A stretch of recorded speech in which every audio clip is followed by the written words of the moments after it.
what's actually happened with these shops? This is a very interesting conversation. Why are these shops all like cookie cutter shops? And I think it's because it's much cheaper for them at a head office level to say, okay, this is a perfect shop.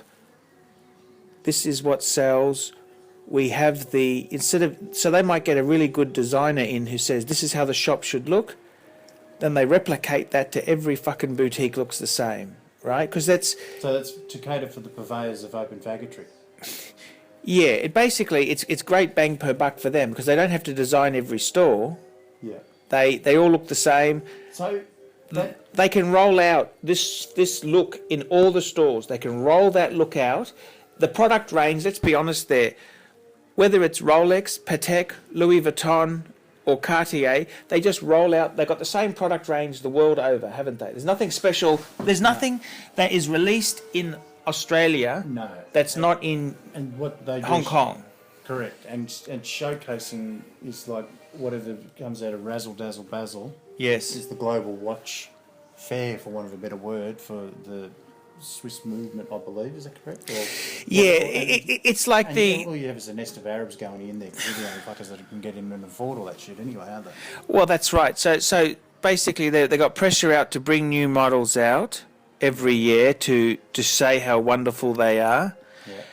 And you go to these shops, cookie cutter design, it works because it's cheap. They might get a top designer who designs the store, but then they just roll it out over every store. The cost per store is very minimal. Yeah, they have the same product range. You never see it being refreshed, but you see it getting closed and relocated. You know who invented that? Louis Vuitton was actually when that Swiss guy, Bernard, took over. Yeah. That's what he did. He said, right, one store, we do all of them the same. Yeah. And that was hugely successful for him. Like, it's boring for me or you because we've travelled the world and say, oh, they all look the fucking same. Well, they do, don't they? But to the average person who travels a little bit, they think, oh, this looks nice. You can the thing you detect is the seasonal changes. Obviously, if you go Northern Hemisphere, Southern Hemisphere, you're going to have a winter or a spring range within the accessories and the thing. But you walk in, walk out, and you think, fuck, I've seen it all before, and there's nothing really that's aspirational to have a look at. I mean, the wallets. I mean, what you got an epi, you've got a look, the style of the leather. They're constant. They don't change that much. No, it doesn't really. It's really me. They're not. It's not cheap. They're $1,000 wallets. Goyard, I think, is a little bit expensive. They're in the range of 1,200 to 1,400 Aussie. But bearing in mind, you only got the closest one in our regions are in Hong Kong, Shanghai, and Singapore. And the Singapore Goyard shop is very, very small. Hong Kong's actually got 3 Goyard shops. Now.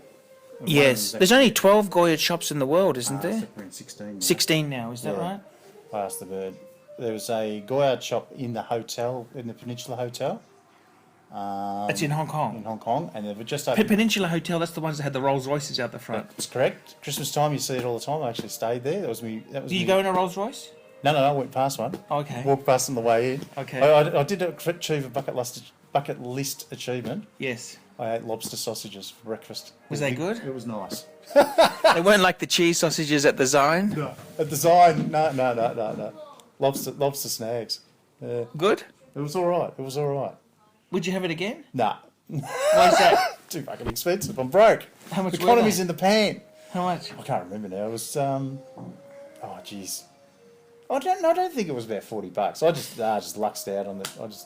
I had lobster sausages. I had a telescope in my room. Everything was operated by iPad. You turn the light on. There's the iPad on the wall. Oh fuck! Just blew some money. That was a Christmas treat. No. We specialize in the repair of Rolex and Patek Philippe watches. We've been doing the same thing for more than 25 years. We have Rolex technicians certified by Rolex who actually used to work for the company for many years, like if we're doing the work on the factory. We completely disassemble the watch and we put it to work like brand new condition. When you get a pre-owned watch, it's like if you're getting a brand new unit. The only difference is the money.